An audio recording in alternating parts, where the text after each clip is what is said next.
decir que es doctor y licenciado en Sociología, licenciado en Derecho, en Ciencias del Desarrollo y diplomado en Teología. Es además un destacado profesor universitario. Posee una vasta y amplia experiencia profesional en materias religiosas y en el campo de los derechos humanos, dentro de los cuales se destaca su trabajo en la Vicaría de la Solidaridad décadas atrás. Su gestión como asesor en el Gobierno de la República también ha sido destacado entre los años 1990 al 2010 en los Ministerios del Interior, Secretaría General de Gobierno y Secretaría General de la Presidencia. Actualmente es el director de la Oficina de Asuntos Religiosos del Gobierno. El doctor Humberto Lagos Schuppenegger fue impulsor de la creación de la oficina, a la cual hoy día dirige, durante el primer periodo de la presidenta Michelle Bachelet, y uno de los expertos que originó en la década de los 90 el proyecto que se conoce hoy día como la Ley de Culto. Gracias, Humberto, por estar acompañándonos y por estar dándonos tu visión del tema que nos preocupa. Muchas gracias. Gracias, Héctor. Bueno, en primer lugar, agradecer la invitación a la Iglesia Cordillera. Esta iglesia, la iglesia, como allí se dice muy bien, de la Alianza Cristiana y Misionera, es una iglesia histórica. Ya van cerca de los 120 años, se están acercando. En 1920 más o menos fue el tema, llevado adelante el tema jurídico como corporación de derecho privado sin fin de lucro, que era el ambiente jurídico en el que se inscribieron todas las minorías religiosas acá en Chile, particularmente durante los largos años en que la Iglesia Católica, la religión católica apostólica romana, fue religión oficial.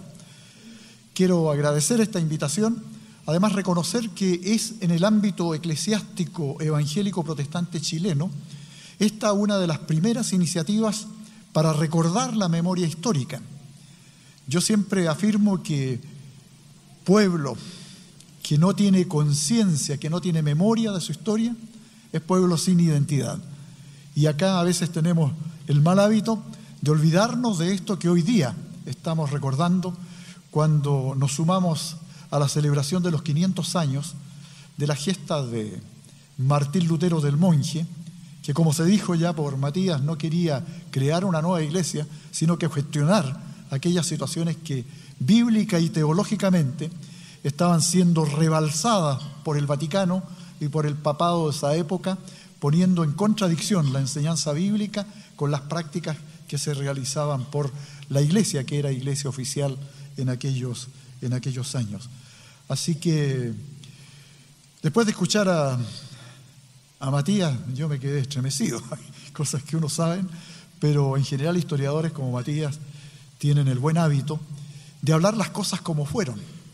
Además de ponerse en el contexto, porque a veces emitimos opiniones desde aquí por lo que pasó hace 500 años y nos olvidamos de que eso sucedió en un momento determinado de la historia, en un momento determinado, en una geografía social específica, cuando se estaban produciendo todos los hitos de carácter político, de carácter sociológico, de carácter religioso, para instalar lo que es la Alemania de hoy día, el tema de los príncipes, el tema de los emperadores, del papado.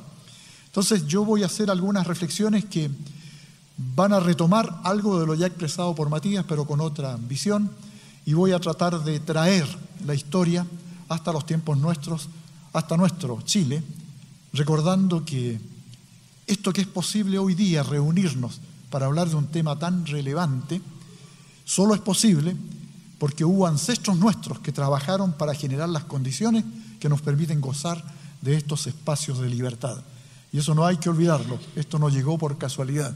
Naturalmente, la presencia del Espíritu Santo, de nuestro Dios, estuvo en medio de todas estas situaciones, como estuvo en lo que pasó con Martín Lutero. Entonces yo quiero hacer una lectura de esto que se ha titulado muy bien acá: Martín Lutero, un destino, el monje, su época y su legado. ¿Quién fue y quién es Martín Lutero? Martín Luther, hijo del matrimonio constituido por Juan Luther y Margarete Ziegler, fue el primero de 9 hermanos y nació en una noche invernal ubicada entre el 10 y el 11 de febrero de 1483 en el poblado de Eisleben, en Turingia, región del electorado de Sajonia. El padre, minero y campesino, y la madre, mujer trabajadora, de Martín, eran pobres y muy severos en la educación de su descendencia. Los relatos testimoniales del monje agustino dan cuenta de durísimos castigos que le fueron propinados por Juan y Margarete, los que también recibió desde los 6 años en la escuela donde sus maestros lo sometieron en diversas ocasiones a duros azotes que lo victimaban a veces con 15 golpes en un día. Los castigos reiterados fueron forjando en él una personalidad hosca, huraña y desconfiada. La biografía del joven Martín enseña que entre varios cambios de residencia, a los 15 años se instaló en la casa de sus abuelos maternos en la ciudad de Eisenach, a la que denomina como su ciudad bien amada, donde fue educado por el maestro poeta Hans Treborio, quien, en los recuerdos del futuro teólogo agustino, había sustituido el látigo por las buenas maneras. En 1502, como ya se ha dicho, se licenció como bachiller en la Facultad de Filosofía de la Universidad de Erfurt, para ser luego a los 22 años distinguido como maestro de filosofía. Son los días en que Martín Luther se aboca con entusiasmo y dedicación a los estudios teológicos y de las Sagradas Escrituras. El 2 de julio de 1505, Martín viajaba desde Mansfeld a Erfurt para visitar a su familia. En el camino, un rayo cercano, en medio de una tormenta, estremeció pies y cuerpo del caminante, poniendo en serio riesgo su vida, momento en que Martín invocó la protección de la patrona de los mineros, diciendo: «Sálvame, querida Santa Ana, y me haré monje», percibiendo además una extraña visión que no pudo identificar. Las visiones, como lo sabemos, acompañaron la personalidad de Martín durante toda su vida, incluida una de directo enfrentamiento con el demonio. Respecto del teólogo y académico, debemos recordar que el 17 de julio de 1505, Martín concurrió al convento de los agustinos de Erfurt para ingresar como novicio y bajo el nombre de Agustín, con el propósito de estudiar teología y ser catedrático en alguna universidad alemana dirigida por los agustinos. En 1508 se inició como alumno de un curso sobre ética aristotélica en la Universidad de Wittenberg, en la que obtuvo el título de bachillerato bíblico, vía que legitimaba su derecho a abordar públicamente la exégesis bíblica. Fue instalado como profesor, tal vez el más joven de los académicos, en la recién creada Universidad de Wittenberg. En 1510, Martín viajó a Roma junto a un colega agustino para plantear quejas referidas a la observación de las reglas monásticas. Esta visita inquietó al monje agustino, quien pudo constatar conductas corruptas, relajadas y decadentes en el clero romano, asumiendo Martín una evidente posición crítica de lo vivido en Roma, impactándose además por el boato y riqueza en que se movía la Santa Sede, más preocupada en su lectura de temas materiales que espirituales. Retornado a Wittenberg, Martín accede al doctorado en teología el 18 de octubre de 1512, poniendo especial atención pedagógica en la Biblia y en algunos escritos de San Agustín. Sus tareas pedagógicas en la Universidad de Wittenberg se centraron en la interpretación de las Sagradas Escrituras y en los textos del apóstol Pablo. En ese espacio cronológico perfeccionó la centralidad de sus saberes teológicos, que ponían el acento en la justificación por la fe y en la salvación como don por gracia de Dios a la que se accede solo por fe en Cristo el Salvador. Son los tiempos en que Martín enseña a sus alumnos y a multitudes que eran atraídas por sus sermones teológicos el valor de someterse a lo prescrito por las Sagradas Escrituras, negando validez a otras interpretaciones externas. Los evangelios eran, en sus lecturas, inspiración directa de Dios. A esto siguió la crítica al papado en tanto que conductor único de la Iglesia y a la infalibilidad que se le reconocía. De Martín Luther a Martín Lutero. Es en estos momentos cuando Martín Luther cambia su apellido Luther y adopta el de Lutero, derivado de Lauter, que en idioma alemán antiguo se traducía como claro, límpido, puro.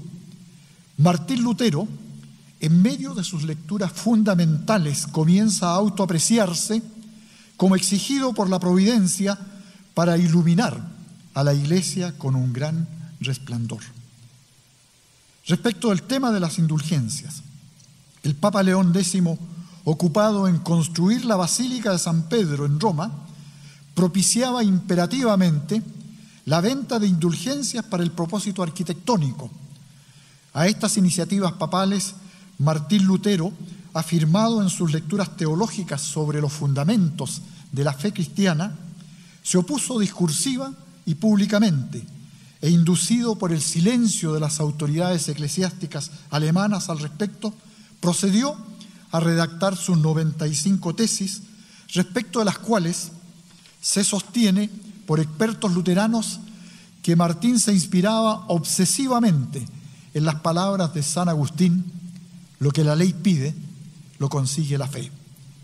El lugar público más visitado en la ciudad de Wittenberg era la iglesia de Todos los Santos, y allí, en su puerta de ingreso, el 31 de octubre de 1517, Martín Lutero clavó las 95 tesis críticas de lo obrado por el Papa y el Vaticano. La primera redacción de ellas fue en latín, y en breve tiempo se las tradujo al alemán de la época, difundiéndoselas vía el uso de la imprenta, a lo que colaboraron los estudiantes de la universidad y seguidores del maestro académico autor de ellas. Hay que recordar, y ya lo dijo Matías, que las iglesias eran el centro de reunión. Y cuando Martín Lutero planteó sus 95 tesis, lo hizo desafiando a los académicos, a los que podían leer, a los intelectuales, para que reaccionaran frente a lo que él estaba aportando críticamente. Pero también las catedrales eran el centro donde llegaban todos los que no sabían leer.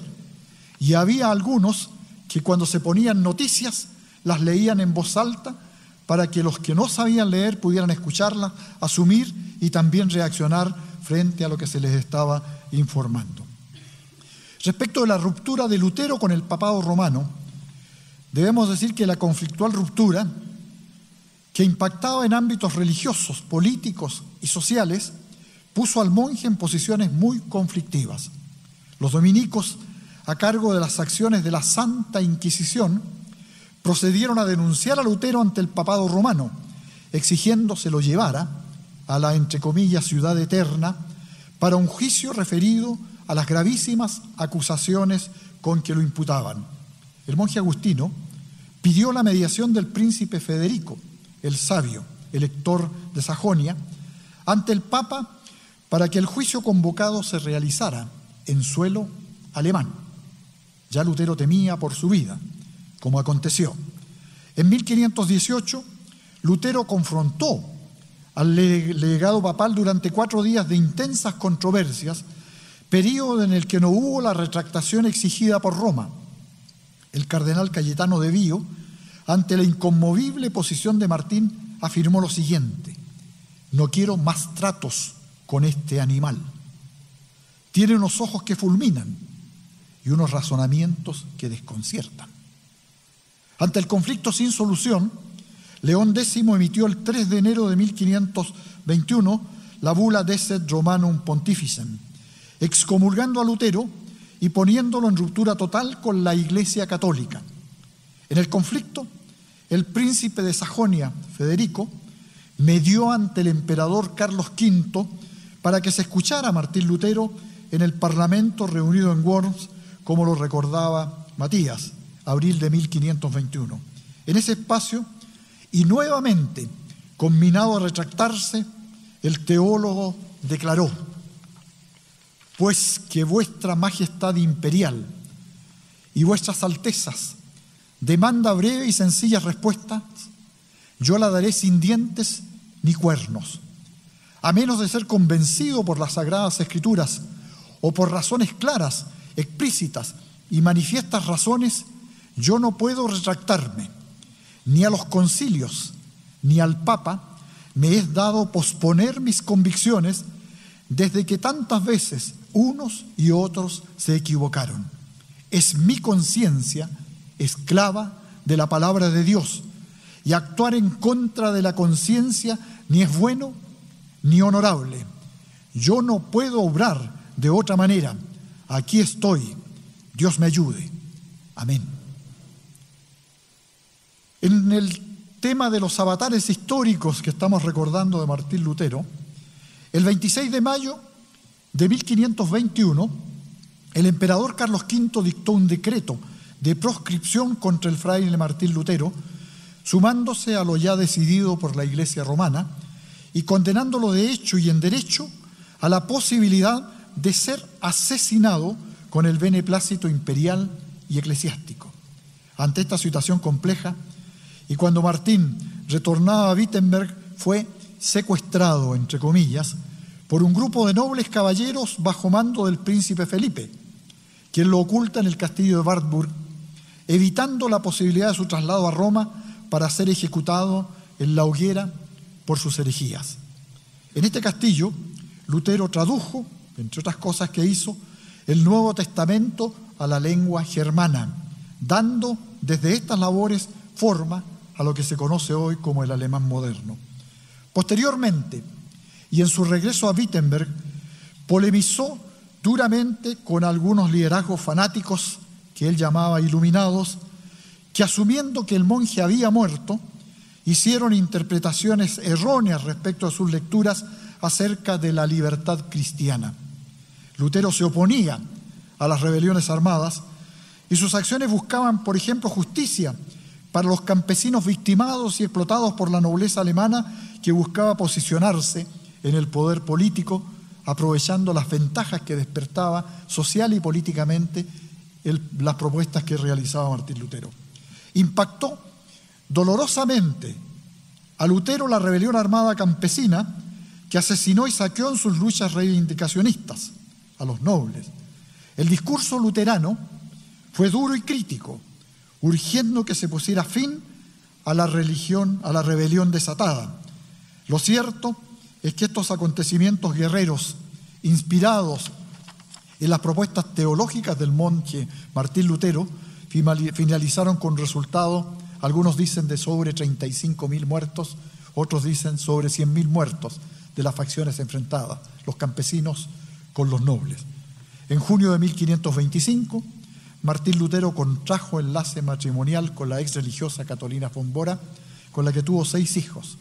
El ex monje siguió escribiendo sus reflexiones teológico-bíblicas para generar una doctrina evangélica apegada al texto de las Sagradas Escrituras, entre ellas la misa alemana y especialmente la conocida como Confesión de Augsburgo, cuyos contenidos fueron impuestos al emperador por los príncipes alemanes evangélicos y los teólogos seguidores de Martín. Esta confesión resumió los fundamentos de la fe evangélica protestante, fe evangélica, como la denominó Lutero, y sus propuestas se difundieron en el norte de Alemania y en Europa. Lo protestante como identidad.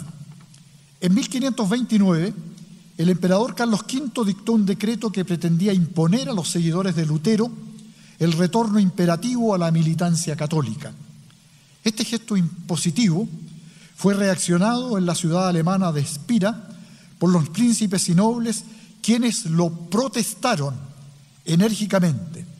Desde ese contexto cronológico y geográfico se motejó a los rebelados como protestantes, calificativo que se inscribió en la historia religiosa mundial. El protestantismo evangélico luterano, como expresión de fe, Se volcó hacia diversas latitudes, derivó hacia el Báltico, Finlandia, Dinamarca, Suecia, Noruega, Islandia. Proclamadores evangelistas emigraron hacia Suiza, Holanda, Hungría, Polonia, Italia, Francia y España. En España, la persecución a la herejía luterana fue cruel. Allí salvaron sus vidas Casiodoro de Reina y Cipriano de Valera, conocidos nuestros, pues de sus arduos compromisos con la fe disidente y de sus sapiencias teológicas y lingüísticas surgió la Biblia traducida al español. Desde los albores del siglo XVII, emigrantes y misioneros nutridos de la fe protestante, entre ellos escandinavos y alemanes, introdujeron la herejía luterana en América del Norte, en Australia y África. Martín Lutero fallece en la ciudad de Eisleben, su tierra de nacimiento, el 18 de febrero de 1564, ya con 62 años de edad y en medio de profundas afirmaciones y discusiones hasta el día de su muerte acerca de lo que para él era el principio de salvación. Su deceso se produce cuando concurre a este enclave de sus raíces para atender requerimientos de dos nobles que requerían su mediación pastoral.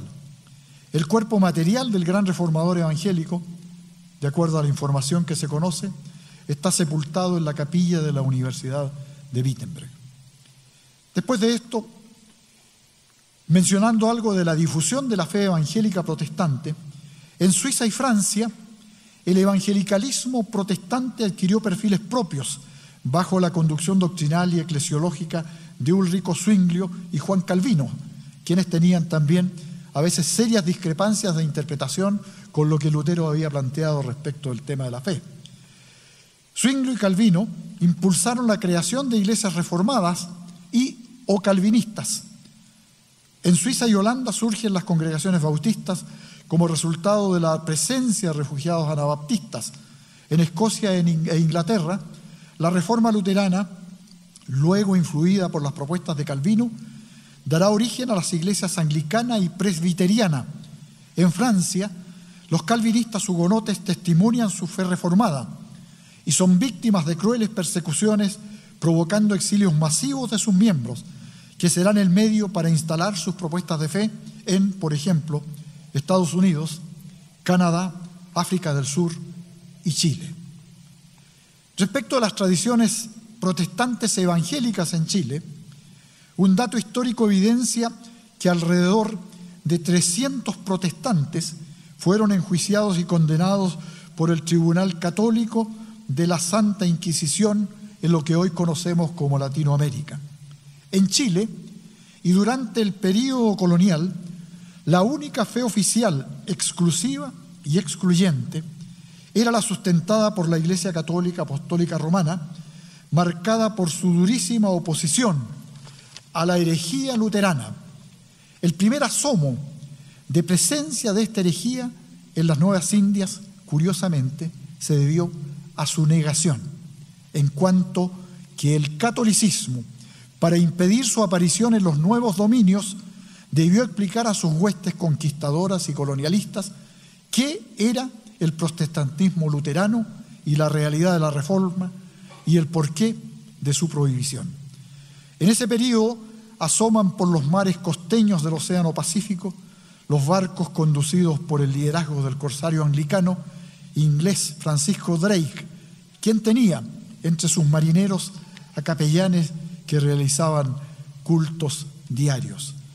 En el siglo XIX, cuando los procesos independentistas generaban la formación de la República de Chile, el catolicismo se imponía como religión oficial.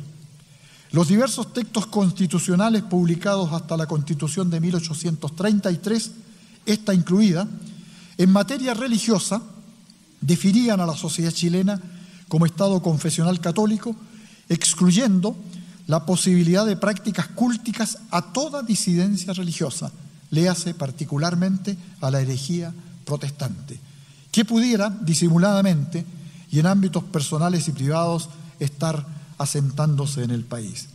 Fueron los tiempos cuando patriotas independentistas como José Miguel Carrera y Bernardo Higgins, muy influenciados por la ideología liberal y por el protestantismo, hacían esfuerzos sociopolíticos para pluralizar la sociedad chilena en ámbitos de autorizar la presencia de los cultos no católicos. Ya en Valparaíso, y hacia el primer tercio del siglo XIX, la población protestante proveniente de importantes migraciones era numerosa y notoria. Además, representaciones diplomáticas de países protestantes en Chile presionaban a los gobernantes nacionales para un trato de mayor justicia a sus connacionales respecto a sus prácticas religiosas disidentes. Este siglo XIX es en el que O'Higgins autoriza la creación de un cementerio disidente en el Cerro La Calavera de Valparaíso, siendo objeto el Patriota de furiosas reacciones por parte de la jerarquía católica. No hay que olvidar que el tema de la muerte, el tema de los enterramientos, fue un factor poderoso de conducción política y de influencia del catolicismo para mantener la lealtad a sus propuestas y la lealtad a las propuestas religiosas que ella mantenía por parte de quienes estaban ejerciendo las tareas de orden político. En 1854, el gobierno de la época autoriza la instalación del Patio de los Disidentes número 1, al costado del Panteón General de Santiago, hoy Cementerio General, previo acuerdo impositivo de la Iglesia Católica, en el sentido que debía erigirse un muro de 3 metros de ancho por 7 metros de altura para separar lo hereje de lo santo. Este patio histórico está allí, frente al Hospital San José, esperando la visita de todas y de todos ustedes si desean sumergirse en las memorias históricas. Hay más de 5.000 evangélicos protestantes que están enterrados allí en el patio de los disidentes. Es el siglo en que el año 1865, y por iniciativas de políticos liberales, muchos de ellos ligados a movimientos masónicos, que se dicta una ley interpretativa de la Constitución de 1833, autorizando el culto privado de las entidades religiosas disidentes y la creación de colegios por estas para educar a los hijos de las familias no católicas y en especial de evangélicas protestantes. Es el tiempo cuando en 1857 se pone en vigencia el Código Civil, algunas de cuyas normas autorizaban la creación de entidades jurídicas de derecho privado sin fin de lucro, oportunidad legal que las tradiciones religiosas evangélico-protestantes comienzan a utilizar para adquirir vida en derecho, bajo el principio estatal de la tolerancia, pues estas normas no estaban direccionadas para autorizar la erección legal de organizaciones religiosas disidentes. Hacia el último cuarto del siglo XIX se generan en Chile las conocidas como leyes laicas que reducen el poder político, social y religioso del catolicismo oficial, entre ellas la ley de cementerios laicos y la creación del registro civil. 1925, Chile, una república sin religión oficial. En 1925, la Constitución liderada por el presidente de la República, Arturo Alessandri Palma, separa a la Iglesia del Estado, generando un Chile sin religión oficial. Decisión que fue acogida con agradecimientos por las tradiciones reformadas evangélicas y protestantes que se evidenciaban firmemente ya en la sociedad nacional. La Constitución de 1980 mantiene los criterios laicos establecidos por la Carta Constitucional de 1925. El año 1999 se publica la Ley 19.638, conocida como Ley de Culto, norma jurídica que avanza de manera importante en materia de tratos igualitarios para todas las entidades religiosas que se acojan a sus normas, las que, completados los trámites legales ante el Ministerio de Justicia, reciben el reconocimiento como personas jurídicas de derecho público. Destaco que el principio jurídico de tolerancia, vigente vía Código Civil, y al que me refería recién, ahora es reemplazado con esta ley por el principio del reconocimiento, evidenciándose que la República de Chile reconoce que el hecho religioso es anterior a la creación del Estado. Al mes de junio de este año 2017, sobre 3.100 iglesias y entidades religiosas se han acogido a la Ley 19.638, siendo reconocidas como personas jurídicas de derecho público. Hoy en Chile, el día 31 de octubre, es feriado oficial, asumiéndose los aportes históricos del protestantismo evangélico para la creación de la República y sus instituciones, y teniendo en la memoria al monje Martín Lutero, cuyas gestas sociales, políticas y religiosas conducen al recuerdo universal de los 500 años en que fueron generados.